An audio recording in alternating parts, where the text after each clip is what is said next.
Assalamualaikum warahmatullahi wabarakatuh. Selamat siang. Saya Wirawati STMT. Saya diberi amanah untuk mengampu mata kuliah Mekanika Bahan 1 dengan kode mata kuliah SIP 6103. Adapun deskripsi mata kuliah Mekanika Bahan 1 ini mengenai karakteristik mekanika bahan konstruksi yang menjelaskan tentang analisis penampang dengan menghitung reaksi perletakan dan gaya-gaya dalam pada struktur statis tertentu. Selain itu juga mempelajari dasar-dasar ilmu kekuatan bahan yang berhubungan dengan tegangan regangan, analisis penampang, tegangan pada elemen balok, akibat momen lentur, gaya normal, gaya lintang, dan momen lentur.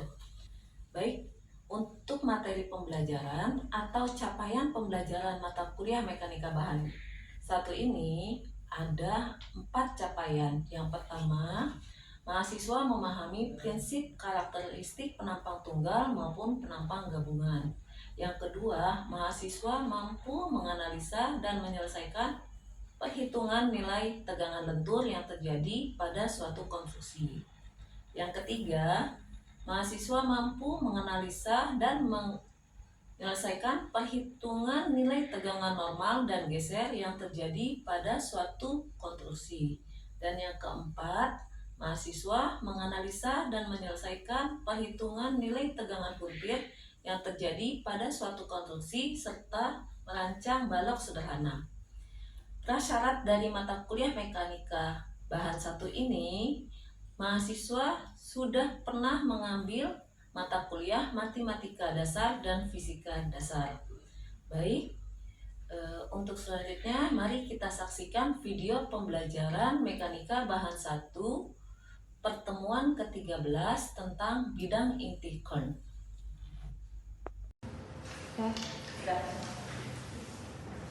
Baik. Assalamualaikum warahmatullahi wabarakatuh. Waalaikumsalam warahmatullahi wabarakatuh. Baik, kita mulai perkuliahan hari ini di bidang inti Kern.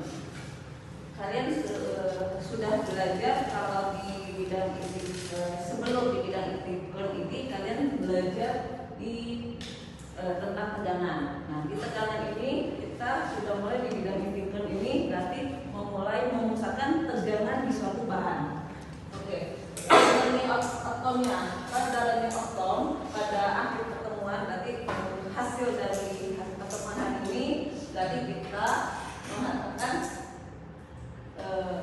mahasiswa bisa membuat bidang Kern pada berbagai bentuk pada penampang balok. Kalau sudah penampang berbagai bentuk, kalian sudah tahu bentuknya persegi panjang, lingkaran, atau persegi. Jadi ada 3 bentuk: persegi, persegi panjang, sama lingkaran. Di situ kita bisa kombinasikan bahwa untuk bidang inti Kern itu kita bisa membuat dalam berbagai bentuk. Lalu outline-nya dari penampang balok dibuat titik berat, garis lurus atau envelope, kalau kita bahasa Inggris envelope, lalu jari-jari inersia bidang Kern. Bidang Kern berarti dia bentuknya. Oke, materinya. Kalau kita punya, kalian sudah belajar teknik bahan konstruksi. Kalau teknik bahan konstruksi biasanya kalian memakai sampel apa? Sampel berbentuk silinder. Kalau berbentuk silinder berarti dia bentuknya tidak beraturan, ya, tidak beraturan. Kenapa tidak beraturan?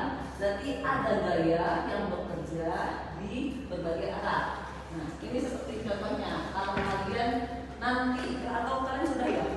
Sudah. Waktu kalian menguji beton silinder, kalian akan mendapat peletakan di sini. Nah, peletakan ini berarti ada tegangan yang terjadi. Tegangan yang terjadi seperti apa? Tegangan yang terjadi, kalian sudah tahu rumus tegangan? Kalau di teknik bahan konstruksi, rumus tegangan itu beban dibagi luas. Satuannya kalau misalkan bebannya kilogram, ininya luasnya senti, berarti satuannya itu kilogram per sentimeter persegi. Hati-hati dengan satuan. Hati-hati dengan satuan. Kenapa? Ibu selalu menekankan kalian di teknik ini kalau menggunakan rumus selalu dilihat satuan. Sampai kapanpun kalian akan selalu dilihat satuan. Kenapa? Kalau satuannya salah, berarti dia bukan tegangan. Anggap saja seperti ini. Kalau ibu punya satuannya itu sentimeter pangkat 3, berarti dia itu statis, ya, atletik. Kalau sentimeter pangkat 2, berarti dia luas. Kalau dia pangkat 3, berarti dia statis. Kalau misalkan dia satuannya sentimeter pangkat 4, berarti dia inersial. Kalau misalkan sentimeter, kalian sudah tahu bisa panjang, bisa lebar, atau jari-jari, atau diameter. Ya, kita lanjut. Kita lanjut setelah ini. Nah, ini kan sudah ada tegangan. Dan tegangan rumusnya selalu bentuknya seperti ini, tau. Lalu untuk bidang inti current, kita sudah belajar dari menguji tekan silinder. Dia menerima gaya yang diberikan. Berarti kalau dari beban uji silinder ini kalian sudah tahu alat ujinya namanya apa? Belum tahu? Compression, testing, mesin. Nah, itu namanya compression. Compression berarti dia menekan. Kalau menekan berarti dia ada gaya. Ada gaya. Ada gaya yang bekerja. Berarti ada gaya yang bekerja di atas dan ada gaya yang bekerja di bawah. Kenapa dia ini ada gaya yang bekerja di atas dan di bawah? Ini kita tidak ya, karena kita bisa menentukan tegangan. Kalau beban diberi tekanan, berarti dia akan menerima tekanan di bawah. Sehingga benda uji yang kalian buat itu terjadi suatu penekanan dan menyebabkan keruntuhan. Nah, itu yang akan terjadi di bidang integral. Kenapa di bidang integral itu dia harus ada gaya yang bekerja. Lalu luasnya yang terjadi. Kalau dari benda uji beton, selain silinder, dia juga punya kubus. Ya, memang kubus dia tidak dipakai lagi. Kenapa tidak dipakai? Karena kubus itu dia berdasarkan PBI. Kalau berdasarkan SNI, kubus itu sudah ditinggalkan karena sudah mulai beralih dengan silinder. Bidang inti current biasanya menggunakan kubus yang bekerja. Berarti dia sini ada gaya, lalu ada gaya yang menahan dari bawah. Hampir keluntuhannya dia sama. Keluntuhannya dia biasanya posisi di sini, tetap, atau dia nanti pecah di sini, atau dia nanti runtuh habis semua. Itu namanya bidang integral. Apa yang terjadi, tegangan yang terjadi, tekanan yang terjadi dibagi dengan luas. Kita lanjut. Lalu dalam bidang integral berarti ada beban normal bekerja servis atau terpusat. Di sini kalau yang di benda uji kita menggunakan silinder. Tapi kita contoh, misalkan kita punya tegangan normal atau bilang stres. Pada contohnya kita punya bentuk penampakannya dia berupa persegi panjang. Lalu tegangan yang terjadi sama. Lalu titik pusatnya kalau ini lingkaran, harusnya titik pusatnya dia berbentuk segi, tapi atas ya. Jadi titik pusatnya di sini. Titik pusat berarti dia gaya tekan yang terjadi di suatu penampang. Lanjut. Lalu di suatu penampang kalau misalkan kita punya persegi, berarti dia mempunyai tegangan pada beban sentris dan eksentris. Berarti beban yang terjadi di dalam dan di luar. Biasanya ya, kalau beban kita punya bentuk kita punya gaya yang bekerja. Lalu beban eksentrisnya yang terjadi seperti ini, sehingga menghasilkan berarti ini tegangan normal. Jadi ya ini tegangan lintang. Tegangan lintang terjadi momen, dan momen itu bisa kita cari dengan cara P, beban yang terjadi dikali eksentrisitas. Nah, kita kalau cari eksentrisitas, berarti kita juga punya rumus. Kita lihat rumusnya. Lalu nanti kita lihat di setelah contoh soal kita lihat rumusnya seperti apa eksentrisitas. Lalu setelah kita punya tegangan dari tegangan normal, kita juga punya tegangan kombinasi. Nah, tegangan kombinasi seperti yang di mata pertemuan sebelumnya meninjau di tegangan balok, berarti di bidang indiferen hampir mirip, dia juga mempunyai tegangan kombinasi. Ini seperti yang kalian lihat di depan, ya, tegangan yang terjadi. Lalu di eksentrisitas, tegangan normal, tegangan lintang, dan sama dengan. Jadi akibat dari tegangan lintang dan tegangan normal didapatlah hasil seperti ini. Jadi ini nanti yang ini ditambah ini hasilnya seperti ini. Ini bisa hasilnya dia minus, bisa hasilnya plus. Kalau misalkan dia plus atau minus, nanti bentuk ininya nih, bentuk tegangannya dia akan berbeda. Dia bisa seperti dinaik ke atas sedikit atau dia nanti turun di bawah, plus minusnya. Lalu ini masih teori, nanti kita lanjut. Lalu untuk kombinasi, kombinasi tegangan normal. Untuk eksentrisitas, eksentrisitas kombinasi tegangan normal dan momen pada balok. Kalau kita punya penampang persegi, lalu penampang persegi ini kita berikan momen, lalu momen kita sudah tahu tadi, momen itu sama dengan P dikali E. Tapi tegangan P per A, ya, P per A. Berarti P sama dengan momen per E. Kita masukkan, hampir sama. Lalu kita masukkan ke tegangannya yang akan didapat M per E per A, ya, tegangan. Berarti sama dengan momen dibagi E dikali A. E dikali A. E dikali A. Kalau kita lihat satuannya, E ini satuannya sentimeter, misalkan, ya, eksentrisitas berarti jarak titik pusat ke jarak beban yang terjadi. Kita belum tahu.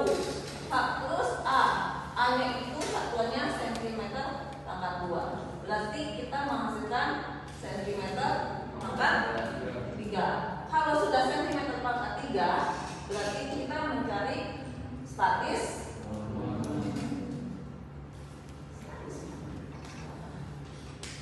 Dasar ya, ilmunya dasar sekali. Karena kalau ilmu dasar, berarti kalian harus bisa.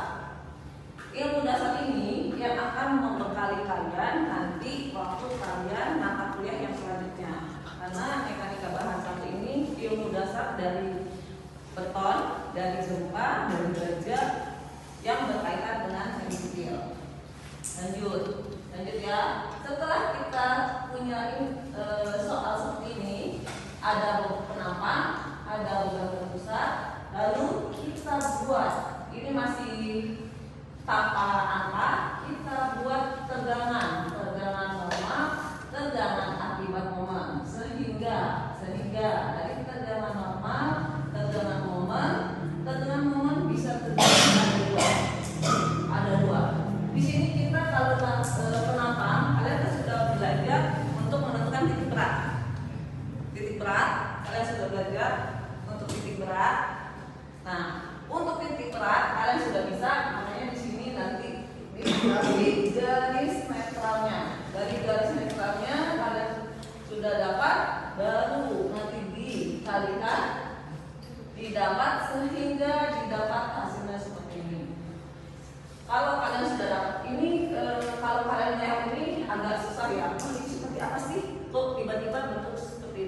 Tapi kalau misalkan kalian sudah menghitung hasilnya, gambar yang didapat tegangan kombinasinya mungkin bisa mirip-mirip dengan ini atau bisa sebaliknya malah berbeda.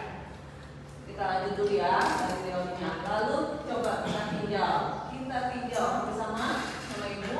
Di sini hati-hati. Di sini kita tinjau ke nampang segi 4. Kalian sudah tahu kalau mencari luas segi 4, panjang kali lebar. Lalu kita lihat eksentrisitas. Eksentrisitas itu 6K. Eksentrisitas dari rumus eksentrisitas itu eksentrisitas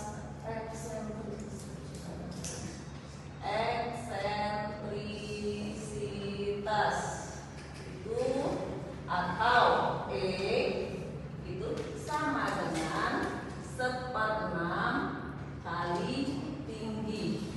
1/6 kali tinggi. Sudah kita itu lalu sudah dari eksentrisitas bidang tersebut adalah tempat kedudukan titik-titik lokasi gaya normal. Jadi di sini tempat duduknya gaya yang bekerja. Jadi kalau waktu kalian menguji beton, kalian di atas ada ini, nah di tengah itu gayanya yang bekerja. Itu yang akan mencapai mutu beton yang terjadi. Bisa dia mutu beton, kalau kalian rencanakan mutu betonnya 20 MPa, berarti jika di tengah-tengahnya dia melemah, dia tiba-tiba kecil, hasilnya tidak mencapai 20 MPa, berarti dia di sini di eksentrisitas ini dia menerima bebannya kecil. Itu bisa terjadi kenapa? Karena mungkin kalau di silinder kita harus mengatakan dulu biar eksentrisitas yang kita dapat atau beban yang kita dapat di tengahnya itu sesuai dengan harapan kita. Lanjut. Lalu yang ini kita lewat karena ini berdasarkan dari gambar ini keterangannya. Lanjut. Apabila gaya normal bekerja di titik ini juga sama, normal juga seperti itu. Lalu garis 1, 1, 2, 2, 3, 3 disebut garis bungkus. 1, 1, 2, 2, garis 1, 1, 2, 2 itu disebut garis bungkus atau 3, 3, 4, 4. Berarti yang mengelilingi ini disebut garis bungkus. Lanjut. Dalam diagram tegangan, kalau kita jadikan seperti ini ya, P yang bekerja berarti didapat tegangannya. Lalu diagram yang akibat momen. Lalu yang ini yang akibat momen. Yang akibat momen kalian sudah ini akibat momen yang pertama. Yang tadi yang akibat momen yang di sini. Berarti dia tegangannya M kali P. M sama dengan E kali P, sama ya. Lalu didapat tegangannya M Y per I. Berarti M dikali jaraknya Y nya, hasilnya dikali inersia. Inersia berarti dia bentuk penampangnya. Kita jabarkan. Kalau di sini statis, ini statis, berarti kita jadikan inersia. Berarti momen dikali jarak. Jaraknya kalau misalkan momen yang terjadi, lalu dikali jarak dari lintang. Ini untuk pendapat kombinasi biasanya. Jarak lintang. Misalkan kita punya beban, di sini beban rata. Berarti lintangnya seperti biasa kalian sudah harus paham. Kalau lintang ya, kalau sudah beban rata, berarti lintangnya begini di tengah-tengah. Ya, tapi kalau dia ada P, berarti lintangnya seperti ini.